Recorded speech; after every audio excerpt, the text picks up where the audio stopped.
Well so good morning, good afternoon and good evening to all of you. कैसे हो दोस्तों आप सभी लोग? आई होप आप बहुत अच्छे होंगे और आपने अपनी पढ़ाई चालू कर दी होगी और आईडीटी का रिवीजन भी देखना चालू किया होगा अंडर मिशन संभव।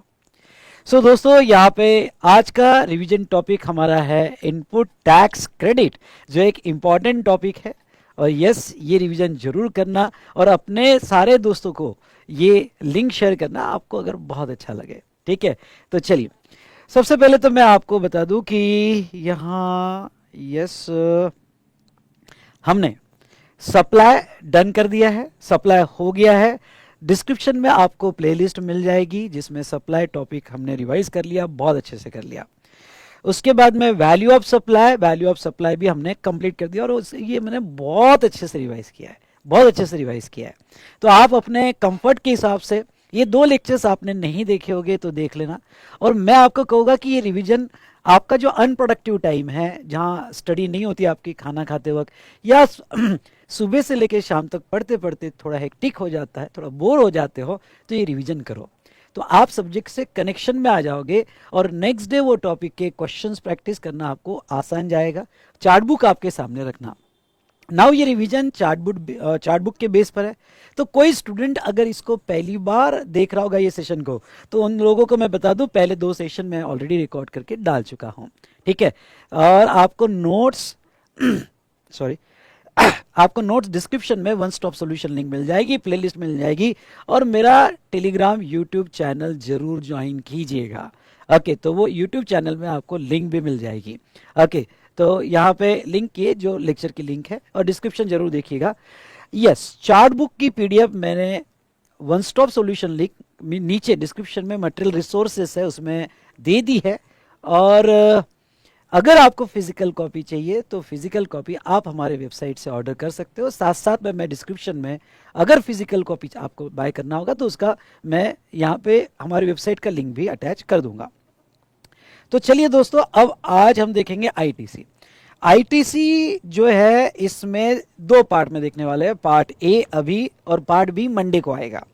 और अकॉर्डिंगली शेड्यूल मैंने थोड़ा रिवाइज किया है तो इसको देख लेना।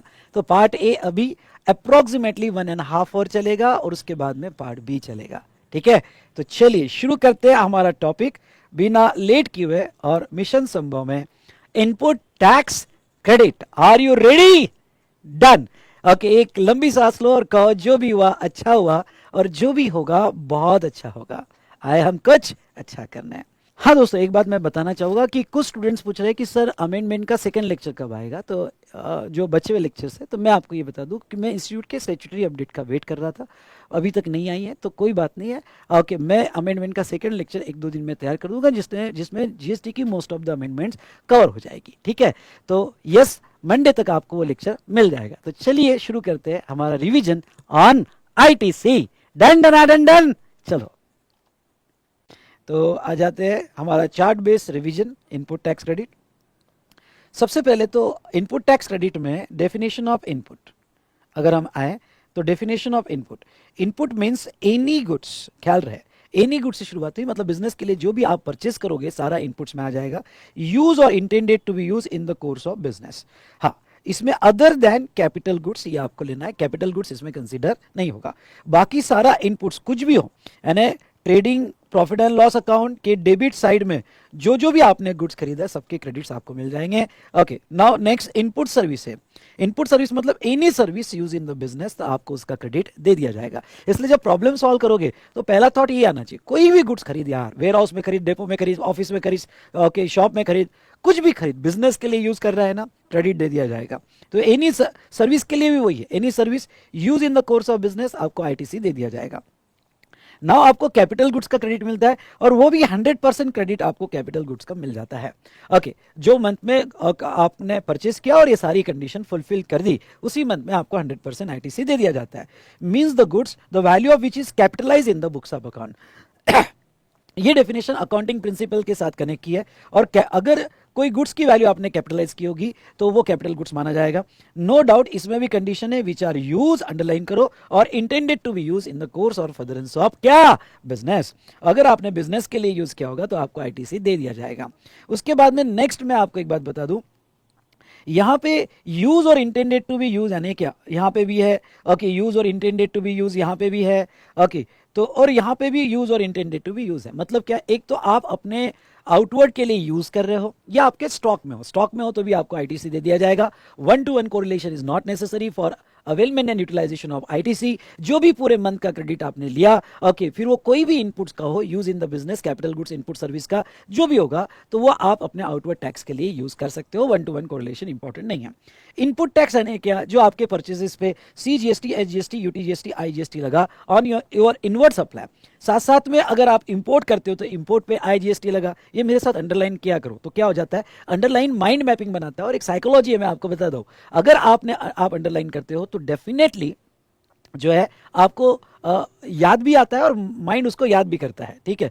तो आप अंडरलाइन किया करो। चलो मैं थोड़ा चार्ट को बड़ा कर देता हूँ तो आपको देखने में आसानी होगी। ओके, तो यहाँ पे इनपुट टैक्स, इंपोर्टेड गुड्स के आईजीएसटी भी आपके इनपुट टैक्स में आएंगे। और जो आप आरसीएम में टैक्स पे करते हो, अब देखो आरसीएम में आप टैक्स भी पे करते हो और बाद में उसका क्रेडिट भी लेते हो, तो आरसीएम में जो टैक्स पे करोगे उसका भी आईटी से आपको दे दिया जाएगा। लेकिन मैं आपको एक बात बताना चाहूंगा यहाँ पे आरसीएम में जो है, लेकिन मैं आपको एक बात बताना चाहूंगा कि अगर आपने कंपोजिशन सप्लायर के पास से परचेज किया तो आपको आईटीसी नहीं मिलेगा।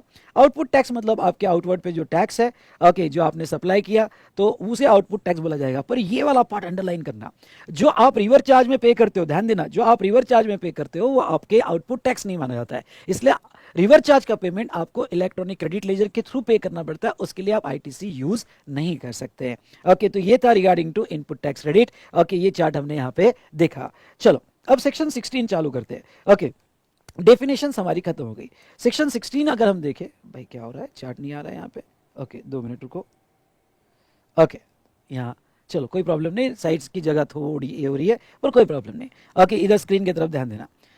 आई डोंट नो ये ऐसा स्क्रीन में क्यों हो गया, चलो कोई प्रॉब्लम। यहाँ पे सेक्शन 16(1), तो सेक्शन 16(1) की अगर हम बात करें तो सेक्शन 61 क्या कहता है कि आपको अगर आईटीसी लेना है तो आप रजिस्टर्ड पर्सन होने चाहिए, पहले कंडीशन आप रजिस्टर्ड पर्सन होने चाहिए, और आपने बिजनेस के लिए यूज होना चाहिए। ये 2 एलिजिबिलिटी है।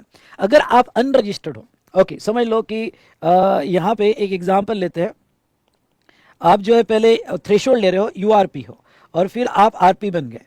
ओके, पहले यूआरपी थे फिर आरपी बन गए, तो ऐसे केस में आपने जो भी इनपुट कैपिटल गुड्स और इनपुट सर्विसेज खरीदा, जब आप यूआरपी होगे तो उसके आईटीसी आपको नहीं मिलेंगे, उसके आईटीसी आपको नहीं मिलेंगे। जब आप आरपी हो जाते हो तो उसके बाद आपको आईटीसी दिए जाते हैं। हाँ, जब आपका ये स्विचिंग होता है तो यहाँ सेक्शन 18(1) आता है। 18(1)(a) के हिसाब से स्टॉक, इनपुट के स्टॉक का आईटीसी आपको मिलता है। लेकिन जो अनरजिस्टर्ड पीरियड में अगर मैं खरीदे तो आपको आईटीसी अभी नहीं और कभी नहीं मिलते हैं। हाँ, जो स्टॉक बचेगा उसके मिलेंगे, हम सेक्शन 18 में हम देखेंगे। अब उसके बाद में मैं आपको एक बात बता दूं बेटा यहाँ पे, कि इसलिए लोग वॉलंटरी रजिस्ट्रेशन लेते हैं क्योंकि उनको आईटीसी लेना होता है। तो उनको अगर यहाँ पे आईटीसी लेना होता है तो वो वॉलंटरी रजिस्ट्रेशन ले लेते हैं, ठीक है। नाउ कंडीशंस, अब जो आप देखोगे conditions for availment of ITC, okay very important, ये स्टार करना बहुत इंपॉर्टेंट है भाई साहब, इसको स्टार करना। अब कंडीशंस क्या है, पहली condition, he is in a position of tax invoice, debit note और other document as specified below. अगर आपको किसी मंथ में आईटीसी क्लेम करना है आपके परचेसेस का, तो गुड्स का, सर्विस का, कैपिटल गुड्स का, तो आपके पास उसका टैक्स इनवॉइस आपके पोजीशन में होना चाहिए और उसकी डेबिट नोट यहाँ पे आपके पोजीशन में होनी चाहिए। ओके, या अदर डॉक्यूमेंट जो स्पेसिफाइड, नीचे अदर डॉक्यूमेंट उन्होंने स्पेसिफाई किए रूल 36 में, तो रूल 36 में जो अदर डॉक्यूमेंट स्पेसिफाई किए तो वो अदर डॉक्यूमेंट आपके पोजीशन में होना जरूरी है। अब दोस्तों मैं यहां पे आपको बता दूं कि अदर डॉक्यूमेंट में क्या, तो इनवॉइस बाय द सप्लायर, आपके सप्लायर ने जो इनवॉइस दिया, invoice by the recipient, specially spells self invoice. आपको अगर एक कॉन्सेप्ट पता होगा तो अगर सप्लायर, यहाँ पे सप्लायर जो है और रिसिपिएंट जो है, और रिसिपिएंट, और ये आपका रिवर चार्ज में सेक्शन 93 या 94 में, 93 या 94 में आता है और रिवर चार्ज में आता है, और रिवर चार्ज में रिसिपिएंट आरसीएम में लायबल होगा फॉर पेमेंट ऑफ टैक्स, और सप्लायर यूआरपी होगा, सुनना, सप्लायर यूआरपी होगा तो रिसिपिएंट को सेल्फ टैक्स इनवॉइस बनाना पड़ता है, सेल्फ टैक्स इनवॉइस रिसिपिएंट को बनाना पड़ता है। तो जब okay recipient self tax invoice बनाता है तो रिवर चार्ज में पेमेंट करने के बाद इस इनवॉइस के बेसिस पर वो क्रेडिट ले सकता है। ओके, तो ये इनवॉइस वो एलिजिबल डॉक्यूमेंट होगा जिसके ऊपर वो क्रेडिट ले सकता है। एक मिनट बेटा, हाँ जस्ट मिनट, ये थोड़ा यहाँ पे ऐसा ले लेता हूँ। हाँ, तो यहाँ पे नेक्स्ट, तो उसका जो सेल्फ इनवॉइस होगा, सॉरी, जो सेल्फ इनवॉइस होगा, सेल्फ इनवॉइस के बेसिस वो डॉक्यूमेंट भी चलेगा, उसके ऊपर भी क्रेडिट मिल जाएगा।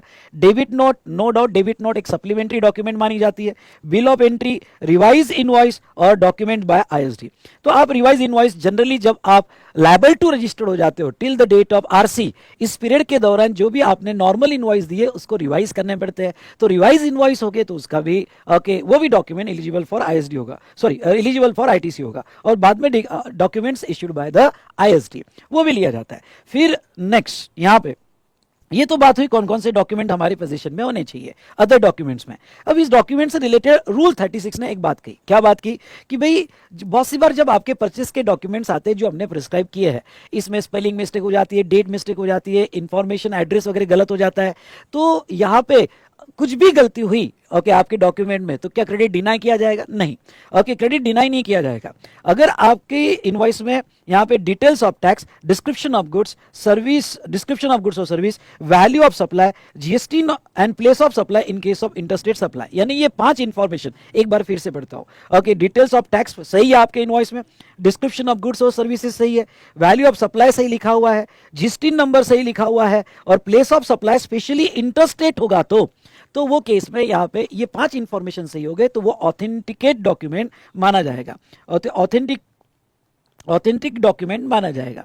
और अगर वो ऑथेंटिक डॉक्यूमेंट माना जाएगा तो वो केस में क्रेडिट दिया जाएगा। इसके अलावा कोई गलती होगी तो छोड़ दो उसको, ओके वो आपका वैलिड डॉक्यूमेंट माना जाएगा। अब देखो एक एमसीक्यू क्वेश्चन पूछा गया था जिसके ऊपर आपने ध्यान देना है। एमसीक्यू क्वेश्चन क्या पूछा गया था कि एमसीक्यू क्वेश्चन यहाँ पे कि हमने परचेस इंट्रास्टेट किया और उसमें प्लेस ऑफ सप्लाई नहीं लिखा हुआ था, तो क्या वो वैलिड डॉक्यूमेंट है?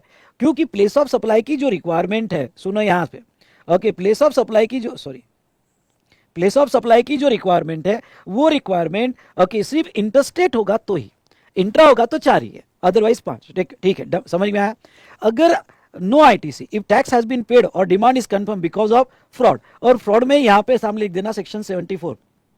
अब देखो क्या, अगर सप्लायर ने फ्रॉड किया होगा, सेक्शन 74 की केस लगी होगी उसके ऊपर, तो फ्रॉड किया होगा और सेक्शन 74 की केस लगी होगी, तो वो सिचुएशन में ध्यान से सुनना, वो सिचुएशन में आपको उसका क्रेडिट नहीं मिलेगा क्योंकि सप्लायर फ्रॉड है, तो आप भी ओके ऐसे फ्रॉड वाले लोगों के साथ आपने धंधा किया, आपको हम क्रेडिट नहीं देंगे। Okay done done done done. चलो ये पहला कंडीशन हुआ। दूसरा कंडीशन क्या है, ए क्या कहता है? अगर आप दूसरा कंडीशन क्लॉज ए देखते हो तो ए में ये क्या दिया हुआ है, तो देखो डिटेल्स ऑफ इनवॉइस और debit note has been furnish by the supplier in GSTR 1 और 1A। सर ये 1A क्या है? अभी एक नया कॉन्सेप्ट आया जीएसटीआर 1 है, मतलब क्या कि अगर जीएसटीआर 1 जो आपने फाइल किया उसमें अगर कुछ मिस्टेक हुई होगी या आपको कुछ करेक्शन करना होगा तो ऐसे केस में आप 1A में ओके करेक्शन कर सकते हो। तो करेक्शन वाला डॉक्यूमेंट आया जिसके बारे में रिटर्न चैप्टर में हम पढ़ेंगे। आप अमेंडमेंट्स देख रहे होगे, जरूर देखना, क्योंकि मैं ये रिवीजन में अमेंडमेंट्स की सिर्फ समरी रिवीजन लूंगा। अमेंडमेंट बहुत डिटेल में अच्छे से मैंने रिवाइज किया, डिस्क्रिप्शन में उसका ओके लिंक भी दिया हुआ है, तो अमेंडमेंट जरूर देखिएगा।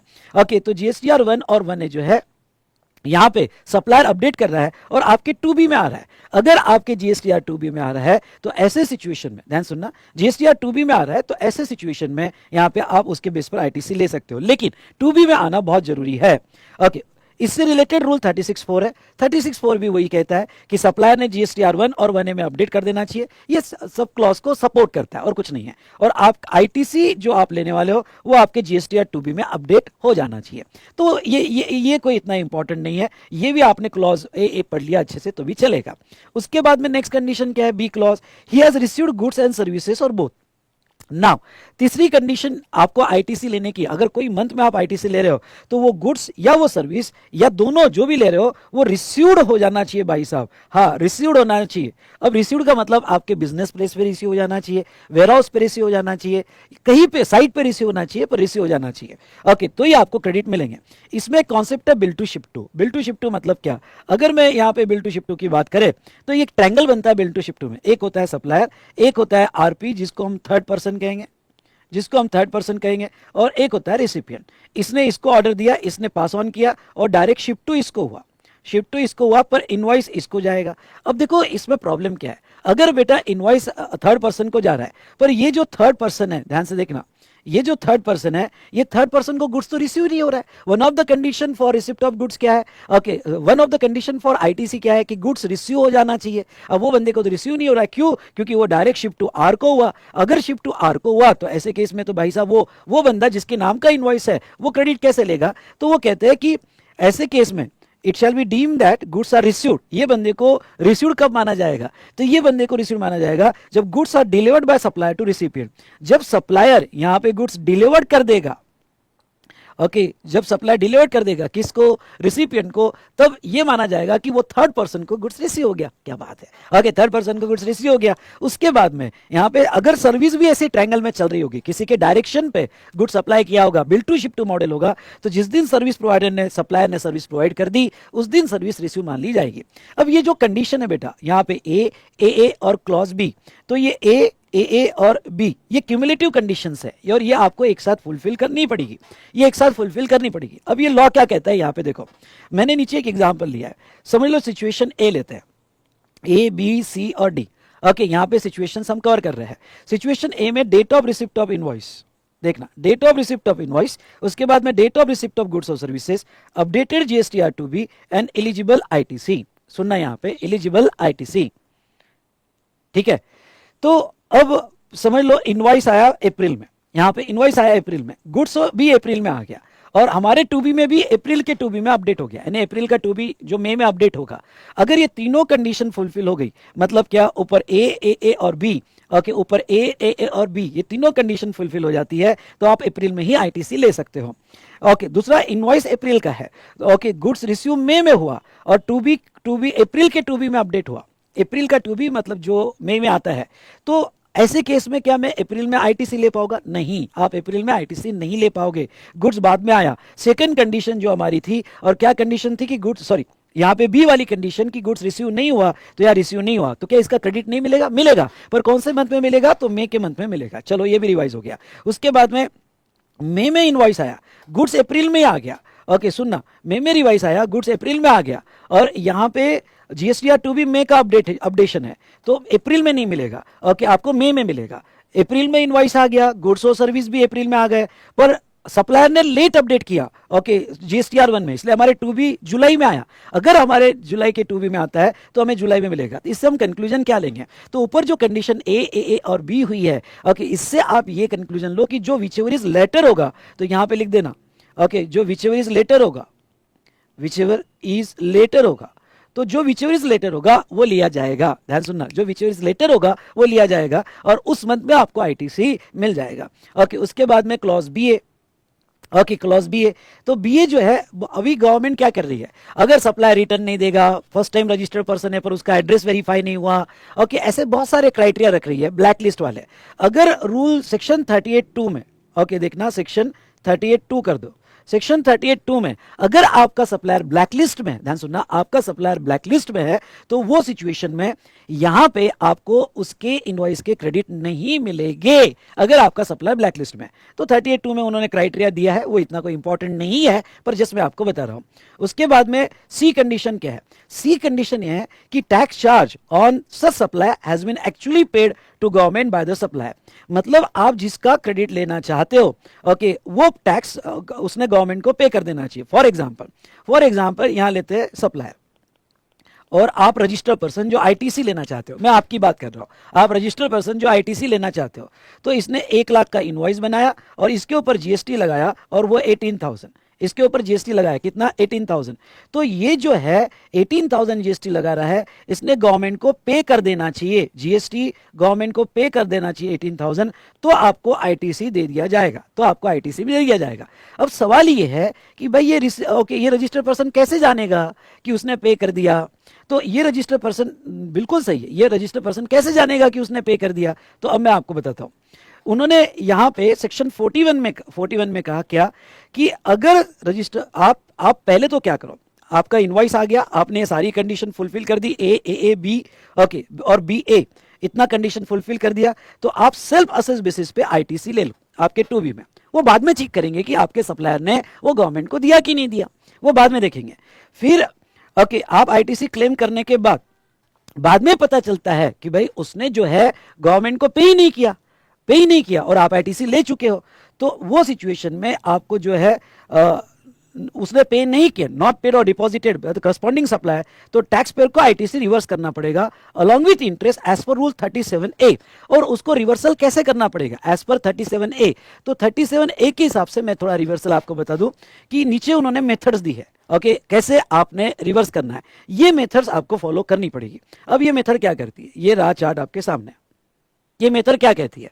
अब देखो मैं ये इससे समझाता हूं, ऊपर की स्टेप्स फिर आप पढ़ सकते हो, इससे समझाता हूं। सबसे पहले समझ लो सप्लायर है, ये फाइनेंशियल ईयर 24-25 लेते हैं और आप रिसिपिएंट हो, और मैं आपकी केस देख रहा हूं कि आपको क्रेडिट कैसे मिलेंगे, और वो आपका सप्लायर है।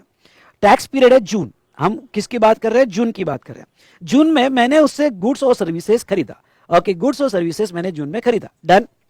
अब जून में खरीदने के बाद ओके, सामने वाले ने जीएसटीआर 1 में अपडेट कर दिया, मेरे जीएसटीआर 2 भी में रिफ्लेक्ट हो गया, और मैंने ओके जून का जब रिटर्न फाइल किया तो जुलाई में उसका आईटीसी क्लेम कर लिया। मैं क्लेम कर सकता हूं, सेक्शन 41 कहता है कि भाई आपके 2B में आ गया ना, सारी कंडीशन फुलफिल होगी ना, आईटीसी क्लेम कर लो, पहले क्लेम कर लो। फिर अब उसने पैसा दिया कि नहीं दिया ये कैसे पता चलेगा? अब ये पता चलेगा कि भाई उसने जीएसटीआर 3B फाइल ही नहीं किया, हम उसके रिकॉर्ड्स तो नहीं देख सकते, तो क्राइटेरिया रखा कि अगर उसने जून का जीएसटीआर 3B नहीं फाइल किया तो फिर समझो कि उसने पेमेंट नहीं किया, पेमेंट नहीं किया, क्योंकि जब तक 3B फाइल नहीं होता तब तक टैक्स में एडजस्टमेंट होती ही नहीं है, तो उसने पेमेंट नहीं किया, तो जून का 3B नहीं फाइल किया। तो फिर सवाल आता है क्या मैं इमीडिएट रिवर्स कर दूं क्या? नहीं, आपको इमीडिएट रिवर्स करने की जरूरत नहीं है। अब रूल 37A क्या कहता है? रूल 37A कहता है चलो कोई बात नहीं, उसने जून का जो जीएसटीआर 3B है जुलाई, अगस्त, सितंबर, अक्टूबर, नवंबर, दिसंबर, ऐसे मार्च तक भी कभी दे दिया तो कोई दिक्कत नहीं, चलो मार्च भी हो गया। मार्च होने के बाद अब लॉ क्या कहता है, सब्सिक्वेंट फाइनेंशियल ईयर के, ध्यान सुनना, सब्सिक्वेंट फाइनेंशियल ईयर के सितंबर एंड तक भी दे दिया तो आपने लिया हुआ आईटीसी कंटिन्यू रहेगा, नो नीड टू रिवर्स, इसको हाईलाइट करना, नो नीड टू रिवर्स, तो रिवर्स करने की उसको कोई जरूरत नहीं है। तो हम ओके, गवर्नमेंट कहती है आपको इमीडिएट रिवर्स नहीं करना है, आपका सप्लायर सब्सिक्वेंट फाइनेंशियल ईयर तक ओके सितंबर एंड तक उसका रिटर्न दे दे, ओके, तो आपके आईटीसी कंटिन्यू रहेंगे। लेकिन अगर आपने आपके सप्लायर ने ओके सब्सिक्वेंट फाइनेंशियल ईयर के सितंबर एंड तक रिटर्न नहीं दिया जीएसटीआर 3B, तो फिर आपको 2 महीने एक्स्ट्रा दिए, आप 30 नवंबर तक आईटीसी रिवर्स कर दोगे। यानी आपको पता चल गया कि उसने 3B दिया ही नहीं सितंबर एंड तक, तो गवर्नमेंट कहती है कोई प्रॉब्लम नहीं, सितंबर में, अक्टूबर में या नवंबर, अप्रैल, 30 नवंबर तक आप रिवर्स कर दो। पर ये रिवर्स कैसे करोगे? तो जो भी जीएसटीआर 3B आप 30 नवंबर तक फाइल करोगे तो 30 नवंबर तक जीएसटीआर 3B कौन सा रहेगा, 20 नवंबर का, क्योंकि 30 नवंबर के पहले 20 नवंबर का ही रहेगा। 20 नवंबर को दिया होगा आपने, अब ये कौन से मंथ का दिया होगा, ओके, आपने अक्टूबर मंथ का आपका 20 नवंबर आएगा, चलो लेट भी हो गया तो मैक्सिमम कितना, 30 नवंबर। इसलिए अक्टूबर का जीएसटीआर 3B आप ज्यादा लेट मत करना, ओके, चलो 20 को नहीं दिया तो 30 तक दे देना, तो पुराने ओके 30 तक दे देना, तो क्या हो जाता है, पुराने कुछ रिवर्सल हो गए तो वो हो जाते हैं। तो 30 नवंबर के पहले जो भी जीएसटीआर 3B आएगा वो जीएसटीआर 3B में रिवर्स करना पड़ेगा, और सेक्शन 53 में आपने अगर रॉन्गली यूज कर लिया, ये क्रेडिट आपने यूज कर लिया होगा, तो ये क्रेडिट आपने यूज किया होगा तो ये रॉन्गली यूटिलाइज माना जाएगा और आपको 18% पर एनम से इंटरेस्ट भी लगेगा। चलो अब आ जाते हैं ये पार्ट पे कि हमने तो रिवर्स कर दिया, लेकिन अब समझ लो कि सामने वाला ने जनवरी 26 में जीएसटीआर 3B फाइल किया, कब का, तो ये जून का जीएसटीआर 3B इतना लेट फाइल किया, इतना लेट जनवरी 26 में फाइल किया, तो क्या मैं रिक्लेम कर सकता हूं? तो यस, मैंने जो आईटीसी रिवर्स किया था वो मैं रीअवेल कर सकता हूं, मैंने जो आईटीसी क्लेम किया था वो मैं रिवर्स कर सकता हूं। तो जनवरी का जब मेरा 3B जाएगा, कब जाएगा जनवरी का 3B, ओके, यहाँ पे 20 फेब को, तो 20 फेब के जीएसटीआर 3B में यहां लिख देना, 20 फेब के जीएसटीआर 3B में ओके, जो कौन से मंथ का रहेगा, जैन का, तो जैन का, तो उसमें मैं यहां पे जो है आईटीसी क्लेम कर सकता हूं। अब देखो एक सवाल है क्या, अब ये इंटरेस्ट कैलकुलेशन क्या है, तो इंटरेस्ट कैलकुलेशन पे ध्यान दो, इफ नॉट रिवर्स तो इंटरेस्ट लगेगा, और ये इंटरेस्ट अगर आपको वहां लिखना होगा तो 1 दिसंबर से टिल रिवर्सल लगेगा, ओके, टिल रिवर्सल। यानी यहां स्टूडेंट कंफ्यूज कर देते हैं, इंटरेस्ट जब आपने आईटीसी लिया लास्ट ईयर में तब से नहीं लगेगा, यानी इंटरेस्ट आपका यहां से नहीं लगेगा, इंटरेस्ट अगर नवंबर एंड तक आपने रिवर्स नहीं किया तो 1 दिसंबर से इंटरेस्ट लगाया जाएगा। ये समझा क्या बेटा? ये थी ओके कंडीशन सी। हमने यहाँ पे देखी, ओके कंडीशन सी, और ये हमने यहाँ पे देखी। चलो अब डी कंडीशन है कि जिसको भी क्रेडिट क्लेम करना है उसने रिटर्न फाइल कर देना चाहिए। इसमें दो इंपॉर्टेंट प्रोविजो दी सेक्शन 16(2) में। कौन सी दो इंपॉर्टेंट प्रोविजो दी? अगर आपका गुड्स लॉट में आता है, चलो मैंने क्या कहा, आपका गुड्स लॉट में आता है, तो जब आपका लास्ट लॉट आएगा, ये हाईलाइट करना, ये अंडरलाइन करना, जब आपका लास्ट लॉट आएगा या इंस्टॉलमेंट आएगी तब क्रेडिट मिलेगा। एग्जांपल के तौर पे मैंने बेंचेस का ऑर्डर दिया। अब मैंने अगर बेंचेस का ऑर्डर दिया तो ऐसे केस में इनवॉइस एक ही है, सिंगल इनवॉइस है, ओके सिंगल इनवॉइस है, और ये सिंगल इनवॉइस में आपका गुड्स लॉट में आ रहा है। ओके तो जब लास्ट लॉट आएगा तब आपको आईटीसी दिया जाएगा, इनवॉइस एक ही है। तो लास्ट लॉट आपने अंडरलाइन कर लिया। प्रोविजो 2, प्रोविजो 2 क्या कहती है? Payment for invoice to be made within 180 days. Okay payment for the invoice to be made within 180 days, rule 37। तो अब देखो यहां पे हाँ थोड़ा मैं आपको ये डायग्राम से बता देता हूं, ये जो भी जितने भी स्टेप है फिर मैं रीड करूंगा, लेकिन ये हम देखेंगे यहाँ पे डायग्राम पे। नीचे चार्ट में आ जाओ डायग्राम में, और ये डायग्राम में मैं आपको एक्सप्लेन कर देता हूं, ठीक है? तो अब यहां आ जाओ, second proviso a very very important, इसको स्टार करना, सेकंड प्रोविजो को स्टार करना। Payment to supplier within 180 days, rule 37। अब ये रूल 37 दिख रहा है, समझ लो आपका सप्लायर है, ओके, और आप रिसिपिएंट हो, और आप आपका आईटीसी का इशू चालू है, ठीक है? आप रिसिपिएंट हो, आप रजिस्टर्ड पर्सन हो जो आईटीसी के बारे में सोच रहे हैं। तो देखो टैक्स इनवॉइस इसने दिया, 30 लाख का टैक्स इनवॉइस है, उसके ऊपर जीएसटी 12% से 3.6 लाख है। अब देखो ये इनवॉइस की डेट है 10 अप्रैल को। आपकी पहली कंडीशन, क्या इनवॉइस पोजीशन में है? हाँ। उसके बाद में सेकंड कंडीशन, सप्लायर ने जीएसटीआर1 फाइल कर दिया? हाँ। ओके आपके 2B में आ गया? हाँ। ओके सप्लायर ने पेमेंट कर दिया और 3B फाइल कर दिया? हाँ। चलो इतनी कंडीशन फुलफिल होगी। क्या रिसिपिएंट इसका यहाँ पे रिटर्न फाइल कर रहा है? हाँ, सारी कंडीशन फुलफिल हो गई। तो आपने आईटीसी क्लेम कर लिया, क्योंकि 2B में भी आ गया था और आपने आईटीसी इसको क्लेम भी कर लिया। अब दोस्तों यहाँ पे ये बता दूं, आईटीसी क्लेम पर ये क्रेडिट सप्लाई था, ये क्रेडिट सप्लाई था, यहां लिख देना क्रेडिट सप्लाई था। तो अगर आप ये देखते हो तो ये क्रेडिट सप्लाई था, तो पेमेंट करना रिसिपिएंट बाकी है। तो गवर्नमेंट क्या कहती है, क्योंकि सप्लायर ने ऑलरेडी टैक्स पे कर दिया है और जिसका आप क्रेडिट ले चुके हो, मतलब टैक्स वो दे रहा है, क्रेडिट आप ले रहे हो, तो ऐसे सिचुएशन में एक तरह का सप्लायर को प्रोटेक्शन दिया ये प्रोविजो लाके। और दूसरी बात मैं आपको ये बता दूं कि बहुत सी बार कहीं फ्रॉड ना हो जाए, हम डमी फेक इनवॉइस ले रहे हैं, तो डमी फेक इनवॉइस पे कंट्रोल होगा। कैसे होगा कंट्रोल? कि एक पेमेंट की कंडीशन डाली कि भाई अगर आप पेमेंट करते हो तो कहीं तो भी यहां पे जेन्युइननेस ऑफ ट्रांजैक्शन प्रूव होता है। इसलिए अब वो पहला कंडीशन क्या कहते हैं, अगर रिसिपिएंट ने, if payment is made by recipient within 180 days, 6 month मत लिखना, within 180 days ही लिखना, within 180 days from the date of invoice। मतलब क्या? ओके 10th अप्रैल अगर हम ले तो 10th अप्रैल से 180 डेज जो होते हैं, तो यहां 180 डेज ओके 7th अक्टूबर को खत्म होते हैं। अगर ये रिसिपिएंट ने सप्लायर को 7th यहां पे अक्टूबर तक पे कर दिया, और क्या पे कर दिया यहां पे? ओके वैल्यू प्लस जीएसटी दोनों भी, I repeat value plus GST दोनों भी पे कर दिया, तो वो सिचुएशन में बोलो भाई साहब जो आपने ऑलरेडी लिया आईटीसी वो कंटिन्यू रहेगा। अब ये वाली प्रोविजन ओके प्रोविजो 2 कहती है, और ये वाली प्रोविजन ओके यहां प्रोविजो 2 में आती है। ओके प्रोविजो 2 कहता है, क्या कहता है? If payment is not made, if payment is not made by recipient within 180 days from the date of invoice, यानी टिल 7 सितंबर तक आपने उसको वैल्यू प्लस जीएसटी दोनों भी नहीं दिया, तो फिर आपको अमाउंट रिवर्स करना पड़ेगा, बैलेंस होगा तो, या पेमेंट करना पड़ेगा कितना, जितना आपने आईटीसी अवेल किया। तो अब ये रिवर्सल कैसा करे, किसमें करे? 7 अक्टूबर तो निकल गया, हम लॉ फॉलो करने के लिए रेडी है, तो किसमें करे भाई रिवर्सल? तो भाई वो क्या कहते हैं, ये रिवर्सल करोगे जो भी इमीडिएट आपका यहां पे जो इमीडिएट जीएसटीआर 3B आएगा 180 डेज के बाद, यानी 20 अक्टूबर वाला। सर ये 20 अक्टूबर कैसे निकाला? 7 अक्टूबर को 180 डेज खत्म हुआ है, 7 अक्टूबर से ओके अगर हम देखें तो उसके बाद का इमीडिएट जीएसटीआर 3B कौन सा होगा? 20 अक्टूबर, 20 अक्टूबर का जीएसटीआर 3B मतलब ये सितंबर मंथ का होगा। तो ये जीएसटीआर 3B में आपको रिवर्सल एंट्री कर देना पड़ेगा, और आपको इंटरेस्ट भी लगेगा। अब ये इंटरेस्ट कब से लगेगा? ओके तो ये इंटरेस्ट जो है सेक्शन 53 में जिस दिन आपने आईटीसी क्लेम किया और वो आपने यूज कर लिया होगा उस दिन से लगेगा। What is the difference between okay rule 37A और रूल 37? रूल 37A में इंटरेस्ट हमें 1 दिसंबर से लगेगा, लेकिन ये 180 डेज वाले क्राइटेरिया में, सुनना, ये 180 डेज वाले क्राइटेरिया में आपको जो इंटरेस्ट लगेगा जिस दिन आपने आईटीसी क्लेम करके अगर यूज कर लिया होगा, क्योंकि सेक्शन 53 कहता है कि आप यूज करोगे तो डेट ऑफ यूटिलाइजेशन से आपको आपको यहाँ पे इंटरेस्ट लगना शुरू हो जाएगा। अब एक इंपॉर्टेंट नोट मैंने नीचे लिया, सर क्या नोट है आप बता दो। Okay, if payment partly made within 180 days then proportionate reversal of outstanding amount after proportionate reversal of outstanding amount and after such outstanding payment regain that proportionate credit। मतलब क्या, अगर आपने partly payment किया होगा, सुनना, partly payment किया होगा तो ओके आप जितना आउटस्टैंडिंग है उतना प्रोपोर्शनेट आईटीसी ही आपको रिवर्स करना पड़ेगा। चलो ये सेकंड कंडीशन होगी। अब यहाँ पे थर्ड क्या है, थर्ड ये है कि payment is made after 180 days. अब रिसिपिएंट ने पेमेंट किया और रिसिपिएंट ने पेमेंट आफ्टर 180 डेज किया, तो जो आईटीसी उसने रिवर्सल किया था, भाई रिवर्स करके तो बैठा हूं मैं आईटीसी, तो जो आईटीसी उसने रिवर्स किया था क्या उसको रीअवेल हो जाएगा? यस, उसको रीअवेल हो जाएगा आईटीसी।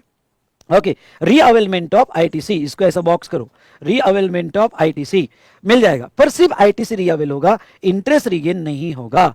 तो वो मंथ में वो वापस आईटीसी ले ले जो मंथ में 180 डेज खत्म हुए। डन डन डन डन, समझ में आया क्या? तो चलो ये जो थ्योरी है मैंने स्टेप बाय स्टेप ऊपर एक्सप्लेन की है, इसमें ये वाला पॉइंट मैं थोड़ा आपका ध्यान लाऊंगा और यही आप स्टार करना, ये वाला पॉइंट। बाकी तो अब मैंने आपको डायग्राम से समझा दिया। क्या non applicability, this provision not applicable to tax payable under RCM, मतलब समझ लो इसका टैक्स जो है और ये आरसीएम में पेबल होगा तो ये 180 डेज वाला क्राइटेरिया अप्लाई नहीं होगा। ओके, आप सप्लायर को पे करे या ना करे तो भी आपको आईटीसी दे दिया जाएगा। तो इन सिंपल वर्ड 180 डेज वाला क्राइटेरिया अप्लाई नहीं होगा। दूसरा, deem supplies without consideration, schedule 1 के सप्लाई हो, समझ लो ये सप्लाई ये इनवॉइस ही नहीं है, क्यों? क्योंकि ये शेड्यूल 1 का सप्लाई है। Okay, permanent transfer of business asset, yes schedule 1 का सप्लाई है, permanent transfer of business asset है। ओके, प्रिंसिपल टू एजेंट है, रिलेटेड पर्सन है, डीम डिस्टिंक्ट पर्सन है, तो यहाँ पे पेमेंट ही नहीं होना है भाई साहब, कहां से पेमेंट होने वाला है? नहीं होने वाला है, तो वो एक एक्सेप्शन है कि आपको आईटीसी दे दिया जाएगा। और तीसरा, value of supplies on account as per section 15(2)(b, मतलब यहां आगे लिख दो third party payment, third party payment, third party payment लिखा आपने? ओ भाई साहब, लिखा कि नहीं लिखा? ओके सो हाँ, और अभी तक आपको रिवीजन अच्छी लगी होगी तो देर किस बात की, ठोको लाइक और मारो कमेंट एक अच्छी। ओके, तो ऐसे सिचुएशन में यहां ध्यान से सुनना कि कहा गया, अगर बहुत सी बार सप्लायर, जैसे हम देखें कि सप्लायर ने, रिसिपिएंट ने ऑन बिहाफ ऑफ सप्लायर किसी थर्ड पर्सन को पेमेंट किया और third person on behalf of supplier किया और समझ लो 20,000 का पेमेंट किया और बचा हुआ इसको किया, तो अब देखो लॉ क्या कहता है कि सप्लायर को पेमेंट होना चाहिए विद इन 180 डेज, पर इसने सप्लायर के बिहाफ पे किसी और को किया, किसी और को किया होगा तो चलेगा। ओके, आप इसका क्रेडिट डिनाई नहीं किया हो जाएगा, मतलब ये सप्लायर को करे या सप्लायर के बिहाफ पे किसी और को करे तो भी क्रेडिट दे दिया जाएगा। डन डन डन डन, तो ये थी सेकंड प्रोविजो। तो इस तरह से हमने कंप्लीट किया सेक्शन 16(2). चलो एक बार मेरे साथ फिर से, ओके, इनवॉइस, टैक्स इनवॉइस या डेबिट नोट या अदर डॉक्यूमेंट पोजीशन में होना चाहिए। दूसरी कंडीशन क्या है, सप्लायर ने जीएसटीआर 1 और 1A में अपडेट कर देना चाहिए और मेरे 2B में आ जाना चाहिए। तीसरा, गुड्स और सर्विस रिसीव हो जाना चाहिए, सप्लायर ब्लैकलिस्ट में नहीं होना चाहिए और सप्लायर ने जो टैक्स लगाया वो गवर्नमेंट को पे होना चाहिए, मतलब ही उसने जीएसटीआर 3B फाइल कर देना चाहिए। सब्सिक्वेंट फाइनेंशियल ईयर के सितंबर एंड तक उसने जीएसटीआर 3B फाइल नहीं किया तो फिर मुझे रिवर्स करना पड़ेगा आईटीसी, जो मैं ऑलरेडी ले लूंगा, और नहीं रिवर्स किया तो इंटरेस्ट लग जाएगा और फिर मैं रिअवेल भी कर सकता हूं। लॉट में आया तो लास्ट लॉट को मिलेगा। और दूसरा, प्रोविजो 2 अगर हम ले तो प्रोविजो 2 में, भाई साहब इधर ध्यान दे, ओके, प्रोविजो 2 में अगर हम देखें तो 180 डेज में पेमेंट नहीं किया from the date of invoice, from the date of invoice, तो वो केस में रिवर्स करना पड़ेगा, पे करना पड़ेगा। Okay, immediately next GSTR 3B में जो भी आएगा 180 डेज के बाद का, और फिर जब पेमेंट करोगे तब रिअवेल कर लोगे। प्रोपोर्शनेट के केस में जितना आउटस्टैंडिंग है उतना ही प्रोपोर्शनेट रिवर्स करना पड़ेगा। Done done done done, yes. और 3 केसेस में ये 180 डेज की कंडीशन नहीं लगेगी, आपने पेमेंट नहीं भी किया तो भी आईटीसी दे दिया जाएगा। आरसीएम, शेड्यूल 1 के सप्लाई और थर्ड पार्टी पेमेंट का सप्लाई। ओके, उसके बाद में नेक्स्ट, अरे ओ ये भी प्रोविजन अच्छी है क्या, डेप्रिसिएशन इज क्लेम। ओके, ध्यान देखना, depreciation is claim on tax component. Okay, अब समझ लो कोई कैपिटल गुड्स आप खरीद रहे हो, समझ लो, ओके, आप जो है यहाँ पे कैपिटल गुड्स खरीद रहे हो, आपने कैपिटल गुड्स खरीदा, ओके, वैल्यू थी 50 lakhs, वैल्यू थी 50 lakhs और प्लस उसका जीएसटी था, और जीएसटी अगर हम ले ले तो समझ लो 6 lakhs और उसका जीएसटी 6 lakhs, आपने आईटीसी ले लिया, आपने आईटीसी ले लिया, सॉरी, अब लॉ क्या कहता है, टोटल वैल्यू जो है, तो ये जो आपका 6 lakhs का एलिमेंट है इस पे आप डेप्रिसिएशन नहीं क्लेम करोगे, और depreciation under income tax act 50 lakhs पे क्लेम कर सकते हो, 50 lakhs पे प्रॉब्लम नहीं है। ये 6 lakhs जो जीएसटी कंपोनेंट है कैपिटल गुड्स का या प्लांट एंड मशीनरी का, उस पे depreciation under income tax act आप क्लेम नहीं कर सकते। अगर आपने उसका डेप्रिसिएशन क्लेम कर लिया तो आपको आईटीसी नहीं मिलेगा, आपको आईटीसी नहीं मिलेगा। उसके बाद में यहाँ पे सबसेक्शन 4, ओके, सबसेक्शन 4 16(4) क्या कहता है, time limit for availing ITC. हाँ, बहुत सी बार हमारे आईटीसी मिस हो जाते, ये मंथ में नहीं लिया, अगले मंथ में नहीं लिए। अब कोई ना कोई कंडीशन, जैसे ये टेबल देखा था भाई, हमें जून में इनवॉइस आया था पर गुड्स नहीं आया इसलिए लेना रह गया, या फिर टू बी में अपडेट नहीं हुआ लेना रह गया, या हमारे से मिस हो गया, मेरे अकाउंटेंट ने गलती कर दी, कोई भी रीजन की वजह से मैंने आईटीसी नहीं ले पाया वो फाइनेंशियल ईयर में, वो फाइनेंशियल ईयर में मैं आईटीसी नहीं ले पाया, तो गवर्नमेंट कहती मत डरो।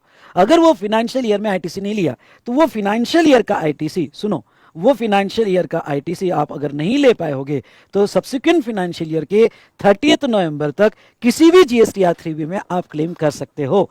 30th day of November after the end of financial year, यानी जो भी इनवॉइस या डेबिट नोट की डेट होगी तो वो इनवॉइस की जो सब्सिक्वेंट ईयर होगा या डेबिट नोट का जो सब्सिक्वेंट ईयर होगा, ओके, उसके 30th नवंबर तक क्लेम कर सकते हो। या फिर date of furnishing annual return, last date नहीं, date of furnishing annual return whichever is earlier. मतलब क्या, मतलब भाई साहब अगर मैं आपके साथ ये करूं तो पहला केस, केस 1, अगर समझ लो ये फाइनेंशियल ईयर है 25-26, ये आपका फाइनेंशियल ईयर है, तो सब्सिक्वेंट फाइनेंशियल ईयर में 30th नवंबर आपका पहले आ गया और एआर आप बाद में दे रहे हो, तो विच एवर इज अर्लियर, तो लास्ट डेट है 30th नवंबर। दूसरा केस ले लो कि फाइनेंशियल ईयर है 25-26 और आप क्रेडिट लेना रह गया, तो subsequent financial year okay 30th नवंबर तक आप ले सकते हो, लेकिन इसके पहले आपने एनुअल रिटर्न दे दिया होगा। आप बड़े प्रॉम्प्ट निकले, एनुअल रिटर्न पहले ही दे दिया, ऐसे लोग मिलते कहाँ है, एनुअल रिटर्न आपने पहले ही दे दिया होगा, तो ऐसे केस में वो एनुअल रिटर्न आपकी लास्ट डेट मानी जाएगी, इवन दो एनुअल रिटर्न की ड्यू डेट 31 दिसंबर है, विच एवर इज अर्लियर। अब ये सबसेक्शन 6 जो है ये उन्होंने नया इंट्रोड्यूस किया हुआ है, और सबसेक्शन 5 भी किया है, वो मैंने अमेंडमेंट में लिया है, पर इतना इंपॉर्टेंट नहीं है। सबसेक्शन 5 ये है कि भाई 17, 18, 18, 19, 19, 20, 21 तक इसके जो आईटीसी पेंडिंग हो गए तो आप जो है यहाँ पे आईटीसी 21 तक क्लेम कर सकते हो, तो उन्होंने डेट दी थी 31 मार्च, 21 तक क्लेम कर सकते हो। ओके, तो यहाँ पे वो 5 इंपॉर्टेंट नहीं, हम 6 ले लेते हैं, बाकी वो मैंने अमेंडमेंट में कवर किया हुआ है। तो चलिए थोड़ा ओके यहाँ पे 6 पे आते हैं, जस्ट ए मिनट, ओके, ओ भाई साहब, चलिए बेटा, अब ये जो है ये क्या कहता है, देखो यहाँ पे, सॉरी, ये क्या कहता है यहाँ पे देखो, claiming of ITC on the post revocation of registration cancellation, ठीक है, if RP's registration is cancel, highlight करो, वैसे अमेंडमेंट में मैंने बहुत अच्छे से पढ़ा है, आपने अमेंडमेंट देख ली होगी तो अच्छी बात है। If RP's registration is cancel and later revoke, बाद में रिवोक हो गया, he can claim ITC for the invoices not restricted by section 16(4) at the time of cancellation। मतलब ऐसे इनवॉइसेस जो at the time of cancellation restricted नहीं थे, चलो ये भी समझना इंपॉर्टेंट है। ITC can be claim in the return file till the later of the following, earlier of 30th November of following year और date of furnishing annual return, और यहाँ पे the return for a period between cancellation and revocation if filed within 30 days of the revocation order। okay, revocation order, तो return जब file होगा वो date, इन दोनों में से विच एवर इज अर्लियर। चलो एक बार फिर से समझा देता हूं तो आपके माइंड में फिट हो जाएगा।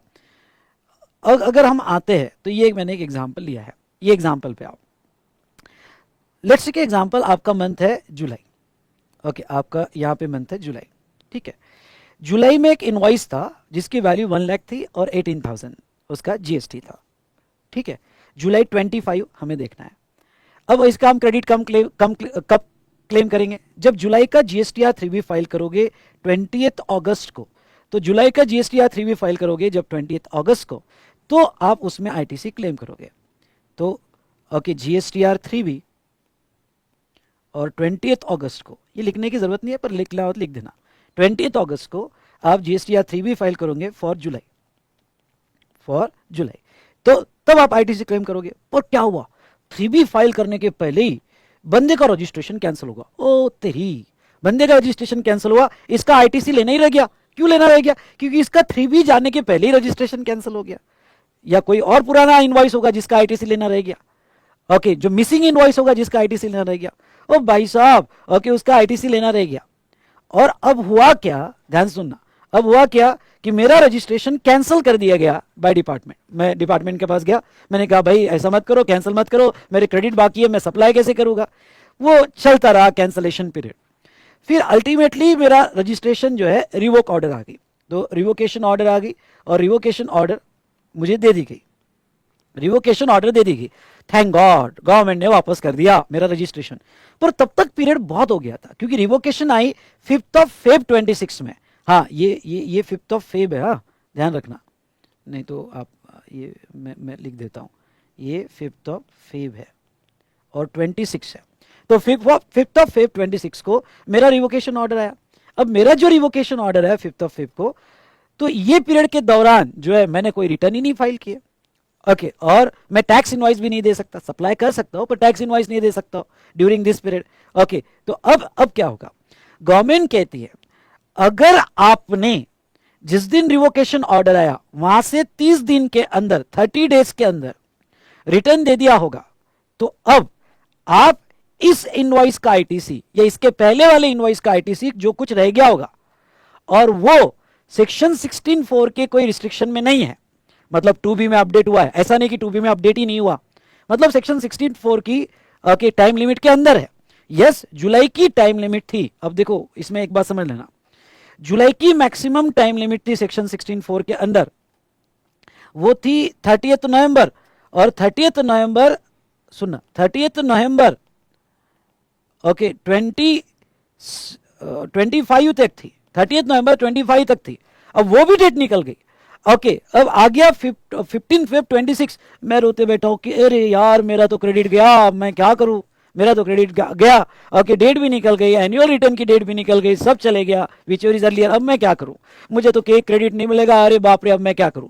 गवर्नमेंट कहती है ठीक है डरो मत, इवन दो आपकी डेट निकल गई, ओके, मतलब अगर ये कैंसलेशन नहीं होता तो आप विद इन टाइम होते, पर चलो इवन दो आपकी डेट निकल गई, डरो मत।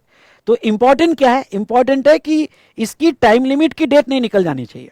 ओके, इसकी टाइम, आप विद इन टाइम लिमिट थे पर आप क्रेडिट नहीं ले पाए, क्योंकि वो यहाँ पे नहीं ले पाए, क्योंकि वो यहाँ पे कैंसलेशन था। लेकिन समझ लो कोई 2 साल पहले का इनवॉइस है, अब 2 साल 23 का इनवॉइस है, अब 23 का इनवॉइस तो टाइम लिमिट निकल गई भाई साहब। ओके, ये तभी एप्लीकेबल होगी प्रोविजन जब आपका इनवॉइस के टाइम लिमिट में था पर उस वक्त कैंसलेशन में थे, तो रिवोक हो गया। तो गवर्नमेंट कहती है आप इसका आईटीसी कब लोगे, तो आप इसका आईटीसी फर्स्ट 30 नवंबर 25 और सॉरी बेटा, ओके कुछ टेक्निकल प्रॉब्लम आ गया था। तो अब देखो वो क्या कहते हैं, इसमें ऑब्जेक्ट थोड़ा सा समझ लो कि यहाँ गवर्नमेंट का ऑब्जेक्ट क्या है, कि गवर्नमेंट का कहना है कि अगर आपकी टाइम लिमिट निकल गई और उसके बाद में कैंसलेशन रिवोक हुआ तो डरना मत, जो डेट बाद की आएगी वो हम डेट पर आपको क्रेडिट दे देंगे। तो अगर मैं केस 1 ले लूं जो ऊपर दी गई है, तो 30 नवंबर को, ध्यान सुनना, 30 नवंबर को आपका टाइम लिमिट था 25 तक, और AR एनुअल रिटर्न, इसमें से विच इज अर्लियर अज्यूम करते हैं 30 नवंबर। या सेकंड, आपने जो एनुअल रिटर्न दिया कैंसलेशन पीरियड का, तो आपने एनुअल रिटर्न दिया कैंसलेशन इसका, और वो एनुअल रिटर्न दिया, सॉरी ये गलती से आ गया, तो आपने कैंसलेशन का एनुअल रिटर्न दिया और वो एनुअल रिटर्न आपने जो है 25 फेब को दिया, 25 फेब को दिया, तो ये 25 फेब ये दूसरी डेट हो गई। तो विच एवर इज लेटर, वो आपकी डेट तक आपको आईटीसी दे दिया जाएगा, वो डेट तक दे दिया जाएगा, ठीक है।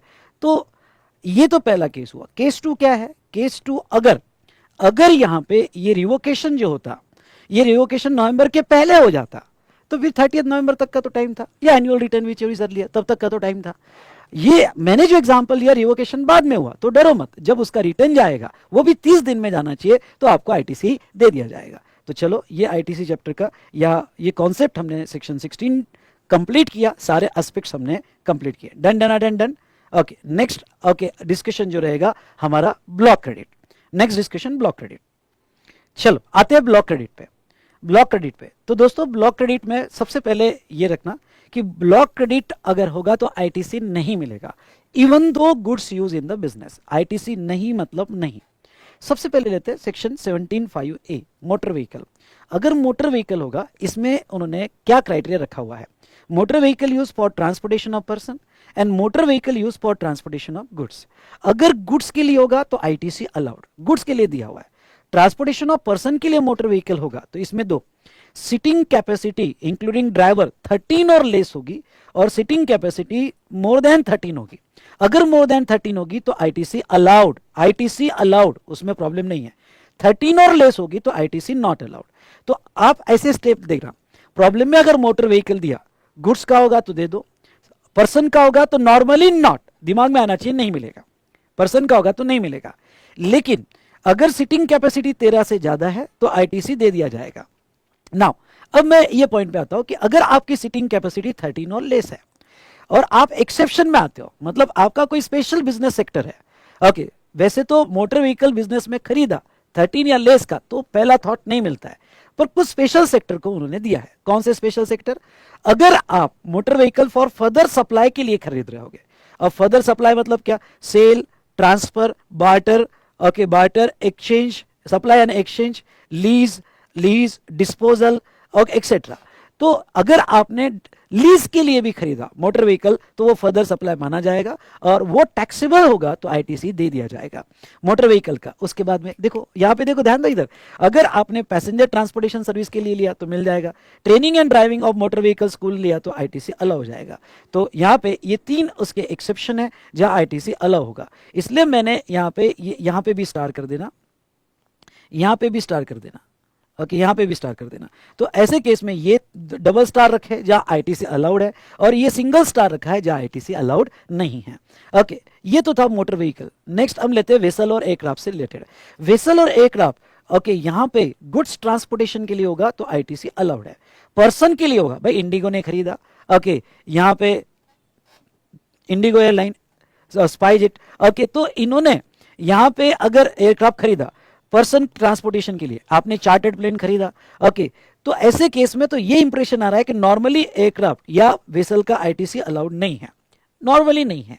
लेकिन आप मेकिंग फर्दर टैक्सेबल सप्लाई, अब ये क्या, फर्दर सप्लाई के लिए खरीदा, ट्रांसपोर्टेशन ऑफ पैसेंजर, अब इंडिगो ने खरीदा तो मिल जाएगा क्योंकि वो ट्रांसपोर्टेशन ऑफ पैसेंजर के लिए खरीदा। लेकिन अगर मैंने एयरक्राफ्ट खरीदा चार्टर्ड प्लेन खुद के लिए, इवन दो फॉर बिजनेस, लेकिन मुझे आईटीसी नहीं दिया जाएगा, ओके, मुझे नहीं दिया जाएगा, पर जो पैसेंजर ट्रांसपोर्टेशन के लिए यूज करेगा उसको दिया जाएगा। या मेरी ड्राइविंग स्कूल होगी, या मतलब training and flying of aircraft school होगी, training and navigation of vessel school होगी, तो वो आईटीसी दे दिया जाएगा। तो जहां आईटीसी नहीं मैंने उसको सिंगल स्टार से डिनोट किया, और जहां आईटीसी है वहां मैंने डबल स्टार से डिनोट किया। तो अब मैं ये सिंगल और डबल स्टार का राज बताना चाहूंगा। राज सुनना चाहोगे? क्या राज है? ओके, तो बताता हूं। क्लॉज ए भी है कुछ स्पेसिफाइड सर्विसेज। कौन सी specified services? General insurance, servicing, repair, maintenance, और एक लीजिंग, हायरिंग, रेंटिंग जो क्लॉज बी में है। तो 3 सर्विसेज ये क्लॉज ए बी में है और एक क्लॉज बी में है। ये 4 सर्विसेज अगर आप वो मोटर व्हीकल, वेसल और एयरक्राफ्ट पे लेते हो जो सिंगल स्टार में, जिसके आईटीसी नहीं मिलते, मतलब आईटीसी नहीं मिलते मतलब ये वाला या फिर ये वाला, तो अबो दिए गए सर्विसेज के आईटीसी आपको उसके नहीं मिलेंगे। यानी सिंपल वर्ड में, आपने मोटर व्हीकल खरीदा, एयरक्राफ्ट खरीदा, पर्सनल पर्पस के लिए खरीदा, सॉरी बिजनेस के लिए खरीदा, पर आप पैसेंजर के लिए एक्सेप्शन में नहीं हो, ओके, एक्सेप्शन में नहीं हो, तो उसका इंश्योरेंस करवाते हो, नो आईटीसी, सर्विसिंग करवाते हो, नो आईटीसी, रिपेयर मेंटेनेंस करवाते हो, नो आईटीसी। अगर सेम लाइक एयरक्राफ्ट, भाई मैंने एयरक्राफ्ट लिया, अनादर डायरेक्टर को भी पसंद आ गया, उसने भी कहा मुझे भी चार्टर्ड प्लेन चाहिए, तो मैंने कहा तेरे लिए लीज पे लेता हूं। या मैंने कार खरीदी बिजनेस के लिए, फिर और कार चाहिए थी तो मैंने लीज पे ली। तो अगर आपने same car lease, hiring, renting, या आपने कैब किया, हायरिंग रेंटिंग भी है, कैब किया, तो उसका आईटीसी नहीं मिलेगा जो कार का आईटीसी नहीं है, लेकिन डबल स्टार।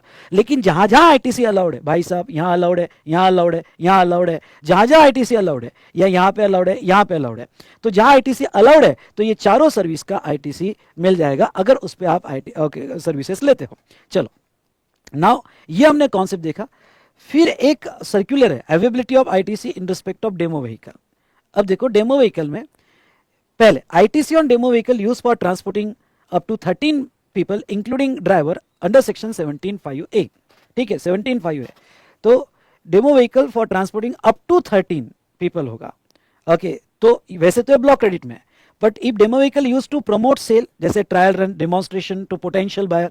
अब देखो यहां पे उन्होंने क्या कहा कि बहुत सारे डीलर जो है वो डेमो व्हीकल खरीदते हैं ट्रायल रन के लिए, भाई कस्टमर को देना पड़ता है, डेमोन्स्ट्रेट करने के लिए। आप बड़ी मर्सिडीज कार में बैठो, ओके, या आप जो है हाँ मेबैक मर्सिडीज में बैठे हो, ट्रायल रन ले रहे हो, खरीदते नहीं हो बात अलग है, ओके, पर ट्रायल रन तो ले रहे हो नालायक को, किसी को साथ में बैठा रहे हो और ले रहे हो। तो ऐसे सिचुएशन में जो डीलर ने मोटर व्हीकल खरीदा और उसका ऑब्जेक्ट ट्रायल रन या डेमोन्स्ट्रेशन टू पोटेंशियल बायर है, तो वो फर्दर ऐसा माना जाएगा कि भाई वो फर्दर सप्लाई के लिए ही है, ये फर्दर सप्लाई के लिए ही है, और फर्दर सप्लाई के लिए तो उसका आईटीसी मिल जाएगा। लेकिन अगर आपने डेमो व्हीकल, मैंने बहुत शॉर्ट और समराइज करके दिया, demo vehicle use for employ transportation और मैनेजमेंट, तो आईटीसी नहीं मिलेगा। और डीलर में are acting as an agent of manufacturer, और manufacturer is selling demo vehicle, तो डीलर तो सिर्फ एजेंट है, डायरेक्ट सेल मैन्युफैक्चरर का है, तो वो केस में आईटीसी ब्लॉक रहेगा। ओके, अब एक और कॉन्सेप्ट है, ITC on demo vehicle capitalise in the books of account of authorised dealer. समझ लो आपने डेमो व्हीकल खरीदा और आपके बुक्स ऑफ अकाउंट में वो कैपिटल गुड्स है, तो भी आईटीसी तो आपको दे दिया जाएगा अगर वो ट्रायल रन के लिए होगा, उससे कोई फर्क नहीं पड़ता है। But if depreciation is claim on the portion of tax portion of demo vehicle, तो आईटीसी नहीं मिलेगा। और capitalise demo vehicle sold later, अब देखो अगर आपने वो डेमो व्हीकल कैपिटलाइज किया होगा, ओके डेमो व्हीकल खरीदा, कैपिटल असेट ट्रीट किया गया, तो जस्ट कैपिटल असेट ट्रीट किया, उससे कोई फर्क पड़ने वाला नहीं है, आपको उसका आईटीसी दे दिया जाएगा। ओके, प्रोवाइडेड दैट आप ट्रायल रन के लिए या डेमोन्स्ट्रेशन के लिए यूज कर रहे हो, ठीक है, ट्रायल रन डेमोन्स्ट्रेशन के लिए यूज कर रहे हो भाई साहब। लेकिन अगर आपने डिप्रिसिएशन क्लेम किया ऑन टैक्स पोर्शन, तो फिर नहीं मिलेगा। या फिर ओके जो अगर आपने कैपिटलाइज किया और बाद में बेचा हो, तो 18(6) सेक्शन 18(6) लग जाएगा, लिख दो वहां पे, सेक्शन 18(6) लग जाएगा, वहां पे लिख दो, ठीक है। 18(6) के हिसाब से फिर आपको जो है, जब आप डेमो व्हीकल सेल करोगे उस दिन जो ट्रांजेक्शन वैल्यू होगी उसका जीएसटी, सुनना, ट्रांजेक्शन वैल्यू होगी उसका जीएसटी, या फिर okay ITC -5% whichever is higher, वो आपको देना पड़ेगा।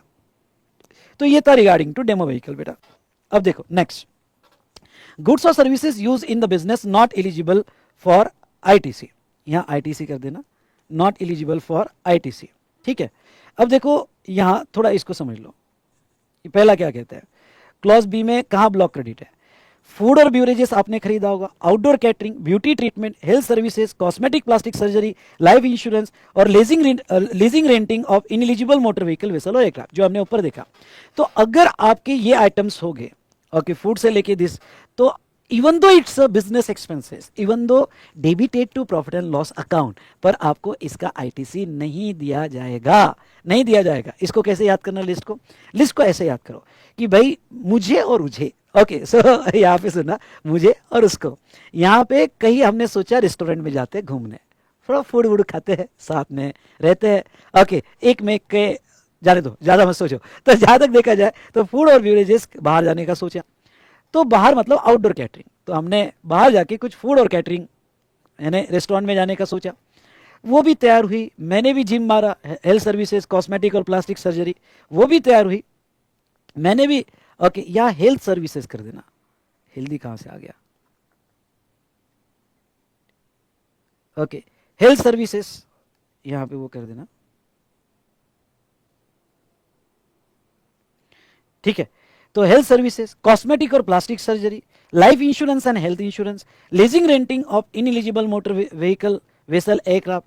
तो ऐसे सिचुएशन में जहां तक देखा जाए अगर ये सर्विसेज होगी, ओके तो ये मेमोरी टेक्निक क्या थी कि हमको रेस्टोरेंट जाना था, कहीं बाहर जाना था, वो तैयार हुई। मैंने भी जिम मारा, ओके मैं भी तैयार हुआ, कॉस्मेटिक वगैरह लगाया, ओके लाइफ में साथ रहने का वादा किया, ओके हेल्थ भी हमने दोनों ने अच्छी मेंटेन किया, ओके और हमने कैब पकड़ी, तो भाई साहब ओके ये अगर होगा तो नो आईटीसी, कैब लेके बाहर जाना था।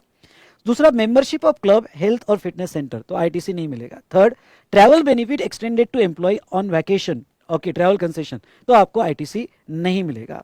ओके तो ये आपके ब्लॉक क्रेडिट में रखे हैं। लेकिन मैं आपको ये बता दूं कि पहले वाले में कुछ एक्सेप्शन है, और एक्सेप्शन में आपको आईटीसी दे दिया जाएगा। कौन सा, अगर आपने ये चीजें खरीदी for same category of outward supply, आपने फूड खरीदा फूड सेल करने के लिए, ओके किराना शॉप है, ग्रोसरी शॉप है, कैटरिंग खरीदा आउटवर्ड के लिए, आउटवर्ड कैटरिंग के लिए, आउटवर्ड कैटरिंग के लिए मिल जाएगा।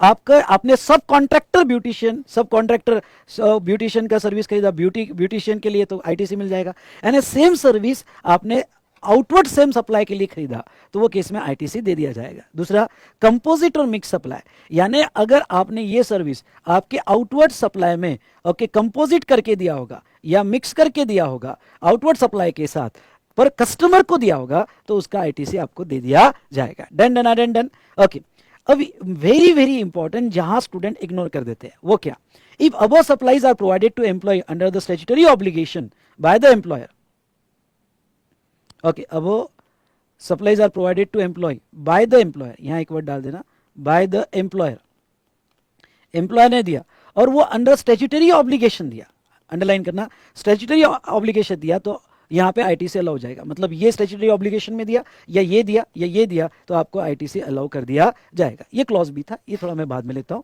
ओके, ये क्लॉज भी था। अब आ जाओ सी और डी, कंस्ट्रक्शन सेक्टर पे। तो सी और डी में ब्लॉक क्रेडिट क्या है? तो सी और डी में देखो, अगर आपकी वर्क्स कॉन्ट्रैक्ट सर्विस होगी, वर्क्स कॉन्ट्रैक्ट मतलब गुड्स और सर्विस के कॉन्ट्रैक्ट ऑन इमूवेबल प्रॉपर्टी, अगर आपको जो वर्क्स कॉन्ट्रैक्ट की मतलब गुड्स और सर्विस के कॉन्ट्रैक्ट ऑन इमूवेबल प्रॉपर्टी, अगर आपकी वर्क्स कॉन्ट्रैक्ट सर्विस होगी या आपने कोई गुड्स और सर्विस खरीदा होगा, तो ये वर्क्स कॉन्ट्रैक्ट या कोई भी गुड्स या सर्विस खरीदा for construction of immovable property. अब ध्यान सुनना, आपने कोई इमूवेबल प्रॉपर्टी आप कंस्ट्रक्ट करना चाहते हो और वो इमूवेबल प्रॉपर्टी जो आप कंस्ट्रक्ट करना चाहते हो उसके लिए वर्क्स कॉन्ट्रैक्ट दे दिया, भाई तेरा गुड्स तेरा सर्विस, चल ये मेरे को फैक्ट्री बना के दे, ये मेरी बिल्डिंग बना के दे, ये मेरा शॉप बना के दे, ये मेरा घर बना के दे, इमूवेबल प्रॉपर्टी। या फिर आपने कोई इंडिविजुअल गुड्स खरीदा, सीमेंट खरीदा, ब्रिक्स खरीदा, या कोई भी बिल्डिंग कंस्ट्रक्शन मटेरियल खरीदा, या कोई भी सर्विस खरीदी, architect service, contractor service, what ever the service you purchase, okay, और वो कहां कंज्यूम हुई? कंस्ट्रक्शन ऑफ इमूवेबल प्रॉपर्टी के लिए कंज्यूम हुई, तो आईटीसी नहीं मिलेगा। तो कंस्ट्रक्शन सेक्टर में जो भी आप गुड्स खरीदते हो, सर्विस खरीदते हो, वर्क्स कॉन्ट्रैक्ट सर्विस करते हो, तो उसका आईटीसी आपको नहीं दिया जाएगा। नाउ वो कहते हैं एक्सेप्ट प्लांट एंड मशीनरी, लेकिन अगर आपने वर्क्स कॉन्ट्रैक्ट या फिर goods and service plant and machinery के लिए खरीदा तो फिर आपको आईटीसी दे दिया जाएगा। प्लांट एंड मशीनरी के लिए खरीदा तो आईटीसी दे दिया जाएगा, मतलब क्या? If any works contract service और गुड्स और service purchase for construction of plant and machinery, तो आईटीसी अलाउड, आपको आईटीसी दे दिया जाएगा। Now what do you mean by construction? मतलब आपने सर्विस खरीदी होगी बेसिक कंस्ट्रक्शन के लिए, रिकंस्ट्रक्शन के लिए, एग्जिस्टिंग प्रॉपर्टी उस पर रिकंस्ट्रक्शन हो रहा है, रिनोवेशन के लिए, एडिशनल अल्ट्रेशन के लिए, रिपेयर्स के लिए, to the extent of capitalisation. तो कंस्ट्रक्शन मतलब बेसिक कंस्ट्रक्शन मत समझना, कंस्ट्रक्शन में reconstruction, renovation, additional alteration, repairs, तो ये अगर सर्विसेज होगी तो आपको आईटीसी दे दिया जाएगा, दे दिया जाएगा। पर वो क्या कहते हैं? To the extent of capitalisation, sorry ITC नहीं दिया जाएगा, आईटीसी नहीं दिया जाएगा, किसी के लिए भी आप खरीदो तो आईटीसी नहीं मिलेगा। पर वो क्या कहते हैं? वो कहते हैं to the extent of capitalisation, आपने ये जो कॉस्ट लगी आपकी, ये आपने कैपिटलाइज की, सुनना, ये आपने कैपिटलाइज की तो ही रिस्ट्रिक्शन होगा। इसका इंटरप्रिटेशन क्या आता है? इसका इंटरप्रिटेशन आता है कि if as per gap they are treated as revenue expenditure, मतलब आपको वर्क्स कॉन्ट्रैक्ट सर्विस का खर्चा लगा, आपको सीमेंट, ब्रिक्स के टाइल्स वगैरह लाया, लेकिन आप अकाउंटिंग प्रिंसिपल के हिसाब से वो आपका कैपिटलाइज नहीं, आप रेवेन्यू ट्रीट कर सकते हो और प्रॉफिट एंड लॉस अकाउंट को डेबिट कर सकते हो, तो वो केस में आईटीसी आपको अलाउ कर दिया जाएगा, आईटीसी अलाउ कर दिया जाएगा। नाउ एक्सेप्शन क्या है बेटा? Exception plant and machinery, plant and machinery होगा तो आपको आईटीसी दे दिया जाएगा। अब definition of plant and machinery, plant and machinery की क्या डेफिनेशन है? प्लांट एंड मशीनरी मतलब क्या? क्योंकि क्रेडिट अलाउ है तो प्लांट एंड मशीनरी की डेफिनेशन देखना बहुत जरूरी है। एपरेटस, इक्विपमेंट, मशीनरी, अगर आपका कोई, आप वर्क्स कॉन्ट्रैक्ट दे रहे हो और ये वर्क्स कॉन्ट्रैक्ट किसी एपरेटस का दे रहे हो, या गुड्स और सर्विस ला रहे हो एपरेटस के लिए, या फिर ये जो है इक्विपमेंट या मशीनरी के लिए ला रहे हो, ओके, और इक्विपमेंट मशीनरी के ला रहे हो, और वो apparatus, equipment, machinery fix to the earth by foundation और स्ट्रक्चरल सपोर्ट, एक तरह की इमूवेबल है तो वो इमूवेबल ही, ओके, इमूवेबल है, and use for making outward supply, वो आपके आउटवर्ड सप्लाई के लिए यूज किया जा रहा है। तो अगर ये आपने खरीदा, ये आपने खरीदा और ये आपने इसके लिए खरीदा जो यहाँ पे अर्थ को अटैच है, जो यहाँ पे अर्थ को अटैच है, ये मशीनरी, तो आपको उसका आईटीसी दे दिया जाएगा, वो प्लांट एंड मशीनरी मानी जाएगी। अच्छा, उसका फाउंडेशन या स्ट्रक्चरल सपोर्ट बनाने के लिए, ये स्ट्रक्चरल सपोर्ट बनाने के लिए, यानी यहाँ पे ये आपने वर्क्स कॉन्ट्रैक्ट खरीदा या गुड सर्विस खरीदी, इसका फाउंडेशन बनाने के लिए, तो अगर ये फाउंडेशन बनाने के लिए खरीदा तो भी आपको आईटीसी दे दिया जाएगा, वो भी प्लांट एंड मशीनरी में माना जाएगा। प्लांट एंड मशीनरी में क्या नहीं आता है? प्लांट एंड मशीनरी में land and building, okay, plant and machinery में क्या नहीं आता है? लैंड एंड बिल्डिंग या सिविल, अदर सिविल स्ट्रक्चर, यानी ये दो सिविल स्ट्रक्चर छोड़ के बाकी कोई भी अदर सिविल स्ट्रक्चर होगा तो वो प्लांट एंड मशीनरी में नहीं आएगा। Telecommunication tower plant and machinery में नहीं आएगा। Pipeline laid outside the factory, थोड़ा या करेक्शन कर लेना, ओके, स्पेलिंग मिस्टेक होगी, बड़े बड़े देशों में LAID laid outside the factory, तो वो ओके प्लांट एंड मशीनरी में नहीं आएगा, यानी इसके लिए अगर आपने सर्विस करी तो आपको आईटीसी नहीं मिलेगा। चलो, अब कुछ इंपॉर्टेंट नोट लिख लो जो एक्सेप्शन है, और वो क्या है? वो ये है कि लिख लो, मतलब समझ लो, ठीक है? वो क्या एक्सेप्शन है कि if works contract service is avail for providing works contract service, यानी आपने यहां पे सब कॉन्ट्रैक्टर, ओके, आप मेन कॉन्ट्रैक्टर हो, आप मेन कॉन्ट्रैक्टर हो, ठीक है, और आपने सब कॉन्ट्रैक्टर की वर्क्स कॉन्ट्रैक्ट सर्विस खरीदी आउटवर्ड वर्क्स कॉन्ट्रैक्ट के लिए, यानी आप ये सर्विस इसके लिए यूज कर रहे हो, तो आपको यहां पे आईटीसी दे दिया जाएगा, आपको आईटीसी मिल जाएगा। वैसे तो वर्क्स कॉन्ट्रैक्ट सर्विस का आईटीसी नहीं मिलता है अगर इमूवेबल प्रॉपर्टी के लिए है, पर आपने ये जो है आउटवर्ड के लिए खरीदा तो आपको आईटीसी दे दिया जाएगा। या इफ गुड्स और service purchase for construction of others building, दूसरे की बिल्डिंग मानने के लिए आपने अगर गुड्स और सर्विस खरीदा तो आपको वो आईटीसी दे दिया जाएगा। तो ये था बेटा regarding to construction sector, important sector है, मैंने चार्ट फॉर्म में सब कुछ कवर कर लिया। ओके चलिए, अब अदर ब्लॉक क्रेडिट यहां पे देख लेते हैं। अब अदर ब्लॉक क्रेडिट क्या है? Non eligibility of ITC, non eligibility of ITC. तो देखो, अगर आपने कंपोजिशन डीलर से खरीदा तो आपको आईटीसी नहीं मिलता है क्योंकि वो बिल ऑफ सप्लाई देता है। अगर आप एनआरटीपी हो गए तो एनआरटीपी कोई भी गुड्स और सर्विस खरीदता है तो उसको आईटीसी नहीं है, लेकिन उसका एक एक्सेप्शन है, अगर वो इंपोर्टेड गुड्स लाता है तो आईटीसी मिल जाएगा। What is the difference between CTP और एनआरटीपी? डिफरेंस समझ लो, अगर सीटीपी होगा तो full ITC allowed, full allowed, CTP को कोई रिस्ट्रिक्शन नहीं है, लेकिन एनआरटीपी होगा तो एनआरटीपी को only imported goods, only imported goods की ही आईटीसी अलाउड है, और इंपोर्टेड गुड्स पे जो आप आईजीएसटी देते हो उसके ही आईटीसी अलाउड है। ओके, बाकी आईटीसी अलाउड नहीं है। अगर आप कोई भी गुड्स सर्विस खरीदते हो बाय टैक्सेबल पर्सन और वो सीएसआर एक्टिविटी के लिए खरीदते हो, ये जो है थोड़ा अनड्यू हार्डशिप है, लेकिन अगर आप सीएसआर एक्टिविटी के लिए खरीदते हो तो आपको आईटीसी नहीं दिया जाएगा, कोई भी आईटीसी नहीं दिया जाएगा। पर्सनल कंजम्पशन के लिए खरीदते हो, नो आईटीसी, आपको नहीं दिया जाएगा। अगर आपने कोई गुड्स खरीदा और वो गुड्स खरीदा लॉस्ट, भाई गुड्स लॉस्ट हो गया स्टोर में, ट्रांजिट में, कहीं पे भी डिस्ट्रॉय या चोरी हुआ, या उसकी वैल्यू आपने राइट ऑफ कर ली वोली और पार्टली, तो no ITC available even though purchase, even though invoice available, even though payment made in the business, आईटीसी नहीं मिलेगा। और आईटीसी लिया तो रिवर्स करना पड़ेगा, दैट्स ऑल। आईटीसी लिया तो रिवर्स करना पड़ेगा। सेकंड, अगर आपने गुड्स डिस्ट्रीब्यूट किया as a gift, as a gift, तो देखो एक थोड़ा सा मैं ये डिस्कशन करना चाहूंगा। अगर आपको शेड्यूल 1 सप्लाई चैप्टर का विदाउट कंसिडरेशन याद होगा, याद आ रहा है क्या शेड्यूल 1? तो वो क्या कहता है, अगर आप कोई गुड्स खरीदते हो जिसका आईटीसी इज टेकन, आपने आईटीसी लिया और ये किसी को आप विदाउट कंसिडरेशन देते हो, विदाउट कंसिडरेशन देते हो किसी को, तो ऐसे केस में आईटीसी लिया हुआ है तो ये सप्लाई माना जाएगा। और ये पैरा 1 कहता है permanent transfer of business asset on which ITC is taken, फिर क्यों ना वो स्टॉक हो, सप्लाई माना जाएगा। तो उसके बेस पर ये गिफ्ट सैंपल का मैंने यहाँ ओके एक्सप्लेनेशन लिया है, और इसमें दो पार्ट लिए। अगर आप आईटीसी ले चुके हो, क्योंकि जब आपने खरीदा था तो आपको नहीं पता था कि आप वो गिफ्ट देने वाले हो, फ्री देने वाले हो, आप आईटीसी ले चुके हो और बाद में गिफ्ट दे रहे हो, बाद में सैंपल्स दे रहे हो, तो आईटीसी ले रहे हो तो as per para 1 of schedule 1 ये सप्लाई माना जाएगा। GST payable on value determine under rule 30, okay, valuation में रूल्स है तो रूल 30 में इसका वैल्यूएशन होगा। ओके, जो रूल 30 कहता है 110% ऑफ कॉस्ट, ओके, उसका वैल्यूएशन लिया जाएगा। और आपको आईटीसी रिवर्स करने की जरूरत नहीं है, क्यों? क्योंकि आप सप्लाई ट्रीट करके जीएसटी दे रहे हो। अगर सप्लाई ट्रीट करके जीएसटी दे रहे हो तो आपको यहां पे आईटीसी रिवर्स करने की कोई भी जरूरत नहीं है। लेकिन आपने अगर आईटीसी लिया ही नहीं, क्योंकि पहले से पता था, ऑलरेडी यू नोज दैट कि भाई वो जो गुड्स आ रहा है वो गुड्स जो है यहां पे गिफ्ट के लिए आ रहा है, आईटीसी लिए ही नहीं, तो 17(5)(h) के तहत उसका आईटीसी मत लो, उसका आईटीसी मत लो। और tax paid in accordance with the section 74, मतलब यहां फ्रॉड की केस वगैरह होगी सप्लायर की तो वो आपको आईटीसी नहीं मिलेगा। तो ये कुछ इंपॉर्टेंट एस्पेक्ट्स यहां में देखे, ओके, यहाँ आईटीसी से रिलेटेड। चलो अब राइट साइड में सर्कुलर दिए है, ये सर्कुलर मैं यहां लेना चाहूंगा। अब ये सर्कुलर क्या कहते हैं, देखो, time limit for availing ITC on RCM supplies from URP under section 16(4). हाँ, ये मैं थोड़ा आपको एक्सप्लेन करना चाहूँगा। ओ भाई सब किधर है, हाँ सॉरी, ये एक्सप्लेन करना चाहूँगा। अब ओके आ जाते हैं उसके ऊपर, पहले मैं रीड कर लेता हूँ फिर एक्सप्लेन करता हूँ, ठीक है। अब वो देखो क्या कहते हैं, service received from URP without consideration, the recipient must issue the invoice and pay the tax under RCM. तो यहाँ पे मस्ट इशू द इनवॉइस, इसको हम सेल्फ इनवॉइस कहते हैं, लिख दो वहाँ पे, ओके, और आरसीएम में देना पड़ेगा। What is the time limit? ITC time limit is based on financial year when self invoice is issued and not when supply was received. Very very important circular, इसके ऊपर केस स्टडी आ सकती है।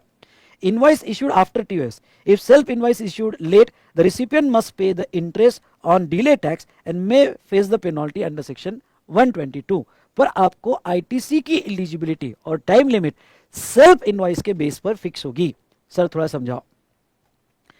Example लो, एक supplier बाहर है और आप recipient India में हो। सप्लायर ने आपको बिल दिया सर्विस का, इंपोर्ट सर्विस है, इंपोर्ट सर्विस है और वैल्यू 1 लाख है, वैल्यू 1 लाख है। सप्लायर बाहर है इसलिए वो यूआरपी है। आपको रिवर चार्ज में इसका टैक्स देना है, आरसीएम लग जाएगा और आपको टैक्स देना पड़ेगा। तो आपको टैक्स कितना देना पड़ेगा? 1 लाख, ठीक है, इंटू 18%, यानी कितना देना पड़ेगा? 18,000 आपको टैक्स देना पड़ेगा। ठीक है, अब ये 18,000 आप टैक्स देने वाले हो। अब ये सर्विस आपने समझ लो जनवरी 25 में ये सर्विस ली जनवरी 25 में। ठीक है, आपके बुक्स में जनवरी 25 में सर्विस दिख रही है। अब इसका जो सेल्फ इनवॉइस बना, ओके सुनना, इसका जो सेल्फ इनवॉइस बना, तो इसका यहाँ पे सेल्फ इनवॉइस रिसिपिएंट को बनाना पड़ेगा। क्यों सेल्फ इनवॉइस रिसिपिएंट को बनाना पड़ेगा? क्योंकि सप्लायर अनरजिस्टर्ड है, रिवर चार्ज में लायबिलिटी है, तो रिसिपिएंट को सेल्फ इनवॉइस बनाना पड़ेगा। रिसिपिएंट ने जुलाई 25 में इनवॉइस बनाया।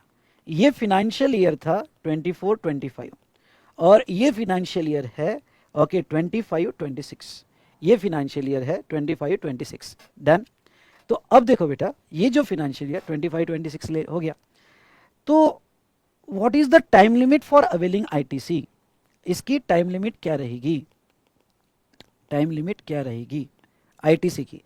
क्या जब सर्विस अवेल किया यहां से टाइम लिमिट निकाली जाएगी? क्या यहां से अगर टाइम लिमिट निकाली जाएगी तो 30 नवंबर 25 और एआर एनुअल रिटर्न जब आप दोगे विच एवर इज अर्लियर, या फिर जब सेल्फ इनवॉइस बनाया, हाँ लेट हो गए सेल्फ इनवॉइस बनाने, पर सेल्फ इनवॉइस बनाया, ध्यान सुनना, जब हमने सेल्फ इनवॉइस बनाया तो यहां से इसकी टाइम लिमिट ली जाएगी क्या? जब हमारा सेल्फ इनवॉइस है, मतलब क्या?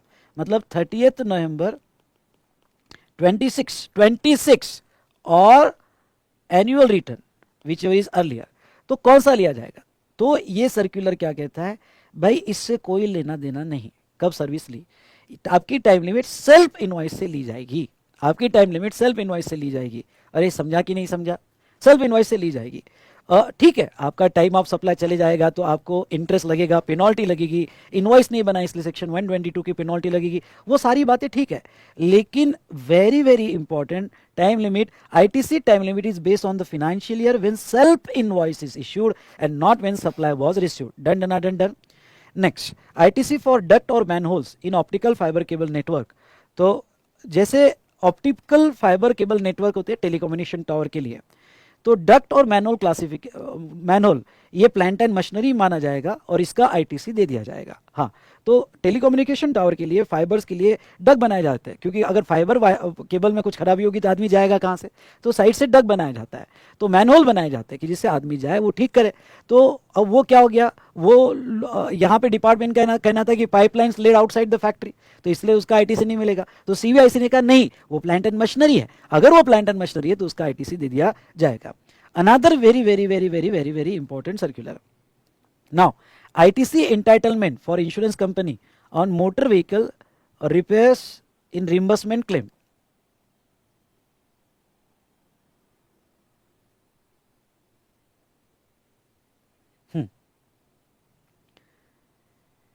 रिम्बर्समेंट क्लेम, अब देखो क्या है, insurance company general insurance company है। अब देखो समझ लो किसी बंदे का यहाँ पे मोटर व्हीकल डैमेज हो गया, वो क्या जाएगा, वो रोते रोते इंश्योरेंस कंपनी के पास जाएगा, बोलेगा भाई साहब मेरा मोटर व्हीकल डैमेज हो गया, मैंने इंश्योरेंस करवाया था। तो समझ लो ये बंदा है, इसका मोटर व्हीकल डैमेज हो गया, तो ये जो है गैरेज के पास जाएगा और गैरेज वाला, सुना, ये गैरेज वाले के पास जाएगा और यहाँ पे सर्विसिंग करवाएगा और इंश्योरेंस क्लेम डालेगा। अब पहला एग्जांपल, अगर ये कैशलेस होगा, handling of repairs damage cost through cashless mode होगा। कैशलेस मोड मतलब क्या, कि आप गैरेज में डाल दो, इंश्योरेंस कंपनी उसको सेटल कर देगी, आप लेके आ जाओ, कैशलेस है, क्लेम प्रोसेस किया। अब इसमें क्या हो जाता है कि इसमें invoice direct insurance company, garage वाला इनवॉइस कस्टमर के नाम का बनाएगा कि नहीं, जिसने पैसा दिया, किसने पैसा दिया, इंश्योरेंस कंपनी ने पैसा दिया, तो इनवॉइस किसके नाम का बनेगा, इंश्योरेंस कंपनी के नाम का बनेगा और पेमेंट वहां से आ जाएगा, दैट्स ऑल। तो क्या गैरेज वाले के सर्विसिंग का इनवॉइस इंश्योरेंस कंपनी आईटीसी ले सकती है क्या? ले सकती है। हाँ, वैसे तो जनरल इंश्योरेंस सर्विसिंग का आईटीसी नॉर्मली नहीं मिलता है, पर इंश्योरेंस कंपनी को मिलता है क्योंकि वो बिजनेस के लिए यूज करता है, तो इंश्योरेंस कंपनी को मिलता है। तो ऐसे केस में ITC to insurance company on invoice of garage for repairs, तो इंश्योरेंस कंपनी को आईटीसी ब्लॉक नहीं होगा। इनवॉइस डायरेक्टली इंश्योरेंस कंपनी का नाम का है और उसको वो आउटवर्ड सप्लाई में यूज होगा, आईटीसी अलाउड। लेकिन ये कौन सी मेथड हाईलाइट करो, कौन सी मेथड? Cashless method. लेकिन अगर ये रिम्बर्समेंट मोड होगा, अब रिम्बर्समेंट मोड मतलब क्या? मतलब जिसका व्हीकल डैमेज हो गया वो जा रहा है गैरेज में और रिपेयर करवा रहा है, पेमेंट वो कर दे रहा है। ओके, पेमेंट यहाँ पे वो कर रहा है, ये उल्टा एरो हो गया, ये ऐसा करना बेटा, पेमेंट जो है वो कर रहा है, यहाँ पे एरो ऐसा चाहिए, ऐसा चाहिए यहाँ से, और इनवॉइस भी वो अपने नाम का ले रहा है, इनवॉइस भी अपने नाम का ले रहा है। फिर ये इनवॉइस इंश्योरेंस कंपनी को देगा और इंश्योरेंस कंपनी रिइंबर्स करेगी। तो यहाँ पे क्या री इंश्योरेंस कंपनी को गैरेज वाले के इनवॉइस पे आईटीसी मिलेगा क्या? आंसर इज नो, क्योंकि sorry, ITC to insurance company on invoice of garage for repair, okay, वो 17(5) में तो ब्लॉक नहीं है क्योंकि इंश्योरेंस कंपनी 17(5) में ब्लॉक नहीं है। लेकिन यहां पे इनवॉइस इंश्योरेंस कंपनी के नाम का नहीं है, इनवॉइस कस्टमर ने अपने नाम का लिया और बाद में वो ओके इंश्योरेंस कंपनी को दिया। तो इसके वजह से इंश्योरेंस कंपनी सेक्शन 16 में एलिजिबल नहीं होगी क्योंकि इनवॉइस उसके नाम का चाहिए, उसके पोजीशन में चाहिए, और इंश्योरेंस कंपनी ने उसको रिइंबर्स किया हुआ है और इंश्योरेंस कंपनी के नाम का इनवॉइस नहीं है, इसलिए वैसे तो वो ब्लॉक नहीं है। आंसर क्या होगा? वो ब्लॉक नहीं है, पर सेक्शन 16(2) की कंडीशन की वजह से आईटीसी नहीं मिलेगा। तो ये कॉन्सेप्ट हमने देखा रिगार्डिंग टू ब्लॉक क्रेडिट। अरे भाई समझा क्या? अरे बोलो यस और नो।